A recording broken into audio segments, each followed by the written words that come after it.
Hi guys, welcome back to another series of UPSC 2020. In this session, I'm going to discuss the socio-religious reforms of India. My name is Ranganathan SVN Kondala. You can subscribe to my channel. Also follow me on my Facebook page. I have 8 years of experience teaching UPSC aspirants across the country. I'm both an offline and online faculty. Join my Telegram group in Telegram. Just search us @UPSC GS1 and you will get my group and you can join the group. Now, having said that, let us quickly discuss the socio-religious reforms. In the previous video, I've already discussed about the introduction to socio-religious reforms.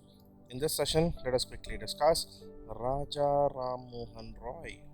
See, Raja Ram Mohan Roy, of all socio-religious reform movements that happened in India, is actually the most important, or rather, I could say, most significant figure of all the reforms. Ram Mohan Roy, that's why he is commonly called the morning star of reform movement in India. I mean, he is actually, in one way, you can say, is the beginner of socio-religious reforms. He was the first great leader of the modern India who contributed nearly every aspect of Indian life, the social life, the religious life, the economic life.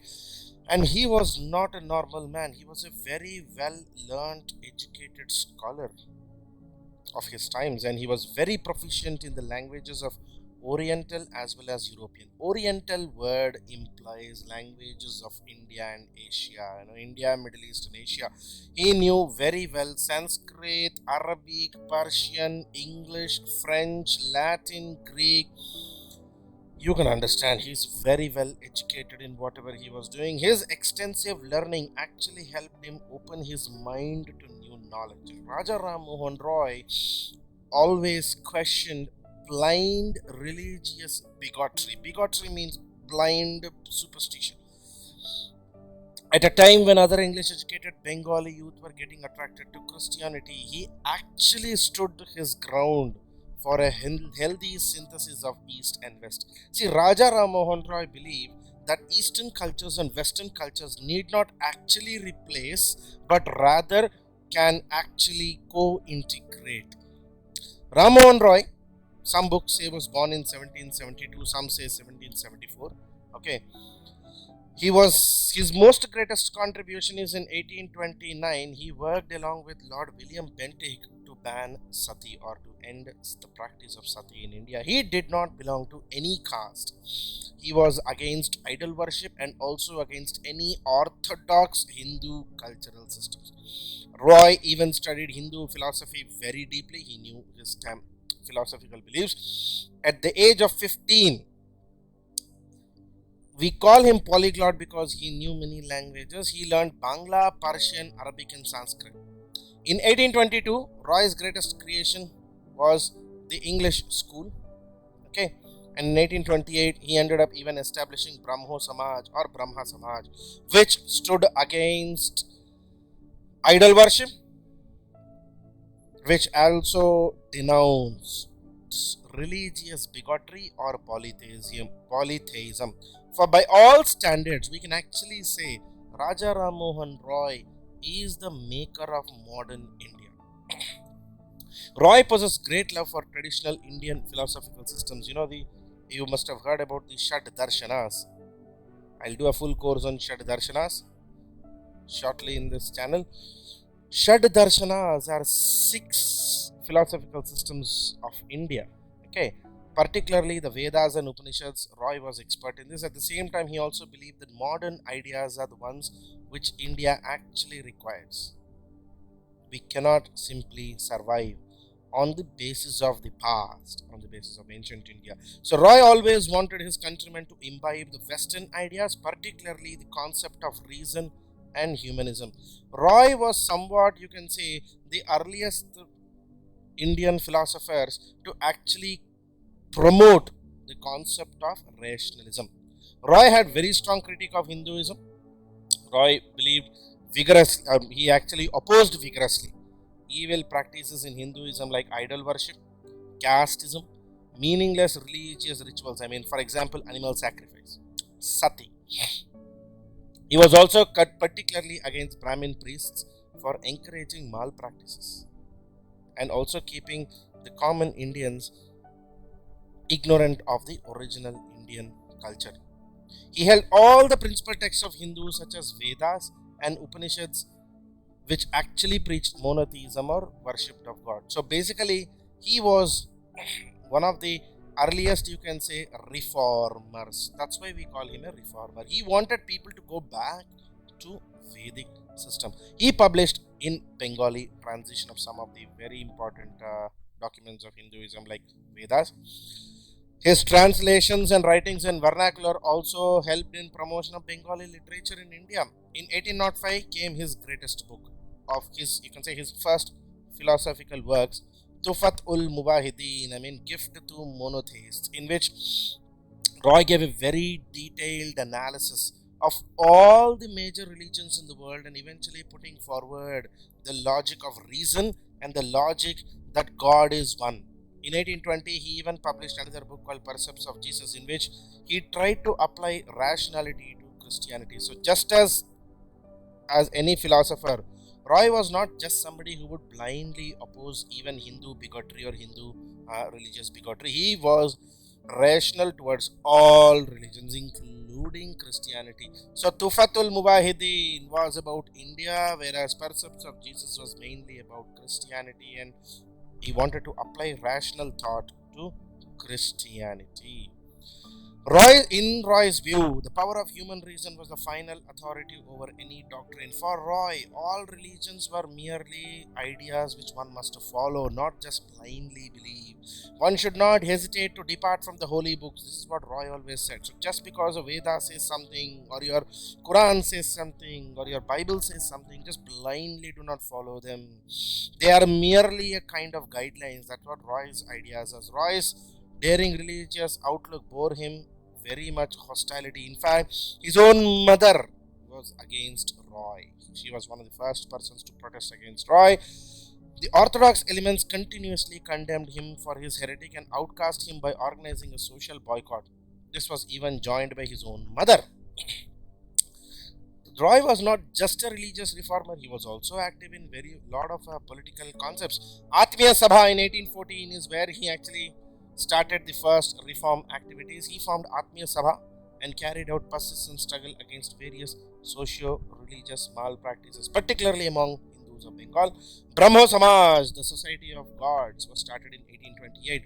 For prelims, this becomes very important. So Atmiya Sabha 1814, Brahmo Samaj 1828. Roy founded Brahmo Sabha, which later was actually renamed as Brahmo Samaj. So originally it was called Brahma Sabha, later it was Brahmo Samaj. Brahmo Samaj forms the starting point for all religious reforms in Hindu society, religion and politics of the time. So Brahmo Samaj is where they spoke religious reform, political reform, all of this. So in fact, first reform movement in India was totally based on Roy's methods. Roy's major contribution was with women emancipation. Roy's contribution in the field of women's emancipation is particularly noteworthy, specifically very, very important. He condemned subjugation of women or suppression of women rights and also the concept of inferiority of women. Roy was particularly opposing of that. He condemned the evil practices of polygamy, that is multiple marriages, child marriages or early marriages, and sati. So Roy worked for all, not just sati, but also he fought against early marriages and polygamy. He also launched the historical struggle against evil practices of sati, abolishing sati in 1829 through a legislation passed by William Bentinck, and Bentinck was actually a very close friend of Roy. However, the alternative put forward by Raja Ram Mohan for widows was aesthetic widowhood and not widow remarriage. This becomes a little controversial about the concept of Raja Ram Mohan Roy. As a man, Raja Ram Mohan Roy was critical about how the widows were being treated, but actually he did not promote widow remarriage. Rather, he actually promoted ascetic life or sannyasi type of life for widows. To raise the status of women, he advocated property rights for women, one of the first reformers to do so, and also women's education. He was instrumental even establishing a women's education system, a women's education college. The Bengal Sati regulation or what we call the Bengal Code or Bengal Sati Code was passed thanks to the efforts of Raja Ram Mohan Roy. Sati was abolished thanks to Raja Ram Mohan Roy started his campaign in 1812. 1814 he even went on to establish Atmiya Sabha. India had at least 250 Sati temples during those days. Sati temple is basically a place where the widows are brought along with the funeral pyres of their husbands and burned to death. Sati was first banned in Goa in 1515. Always remember this. It was not just Roy who actually banned Sati first. Bentinck banned it in Bengal, but it was Afonso de Albuquerque, the Portuguese Governor General, who first banned Sati in India. The first mention of Sati appears in the text around 5th and 9th century AD. Iran inscription of Gupta's talks about Sati. Roy was also instrumental in promoting modern education, particularly English education. He wanted Indians to benefit from Western scientific knowledge and progress. So, Roy did not encourage this concept that we have to blindly follow whatever the Vedas says. He rather wanted reason to promote. His aim was the fusion of the best of the East and best in the West. He extended support towards David Hare, the watchmaker who established Hindu College in Calcutta in 1817. Remember this man, David Hare, or some books will say William Hare. David Hare was actually a watchmaker who came to Calcutta and eventually helped establishing Hindu College. Roy supported him a lot. Hare was come to India as a watchmaker but spent his entire life in promotion of modern education. Raja Ram Mohan himself opened an English school in Calcutta Madrasa. In 1825, he founded Vedanta College, which implanted Indian as well as Western learning. See, as such, Roy was also very analytical about political and economic issues. He condemned the practices of Bengali zamindars, the authoritative political practices of Bengali zamindars, and demanded abolition of the trading rights of company. Roy had good friend with William Bentinck, but that does not mean that Roy supported Bentinck's political existence. He was critical about East India Company. He also supported removal of heavy export duties on Indian goods, which, according to Roy, were discriminative. Roy was one of the first reformers to suggest Indianization of services, freedom of press. In fact, he himself being a publisher, he believed in freedom of press, separation of executive from judiciary was also something Roy promoted. Trial by judiciary and equality between Indians and European judges. This was first time promoted by Roy. It was actually influence of Roy that in Charter Act 1833, the proposal to Indianize Indian civil service was supported, but because of European opposition, it could not go ahead. Roy represented the first sparkle of national consciousness in India, and earliest national concept and in Indianness was promoted by Roy. He blamed caste system and particularly inequality and caste divisions in India as one of the reasons why Indians are deprived of patriotic feeling, and Roy was 10% correct, guys. Once we started to give up our caste feelings or caste identities, the sense of nationalism developed, which eventually became the theory of Congress. He was also a pioneer or beginner of Indian journalism. As I said, we've seen already two books, Tufat ul Mubahideen and Percepts of Jesus are two books of Roy. He brought several journals to spread the message of his own. For example, one of his most famous Bengali weekly paper was Samvad Kaumudi, Roy's newspaper. Samvad Kaumudi. Atmiya Sabha was published an English weekly called the Bengal Gazette. Atmiya Sabha, remember, in 1814 he established a unit called Atmiya Sabha and also a Persian newspaper called Mirat ul Akbar. So Roy is associated with three publications: a Bengal weekly called Samvad Kaumudi, an English weekly called Bengal Gazette, and a Persian paper called Mirat ul Akbar. Probably the only publisher in India who published three papers in three different languages: in Bengali, in English, as well as in Persian. Roy was also a very famous internationalist, and he wanted amity and cooperation among the nations. As you can see, Roy was himself a pioneer of East and West combination. No, so he believed that East and West should stay together. He supported liberty, democracy, nationalism everywhere in the world. So that's why I've always said Roy was not just a guy who was a social reformer, he was actually a full-fledged father of Indian Renaissance. He gave rational thought to Indian society, Indian religion, Indian culture, Indian politics. Roy was undoubtedly the first star of the socio-cultural ferment of the 19th century. That is, in 1833, Roy passed away in London. He was the messenger of modernization. His greatest society in 1828 was Brahmo Samaj, very famous leader.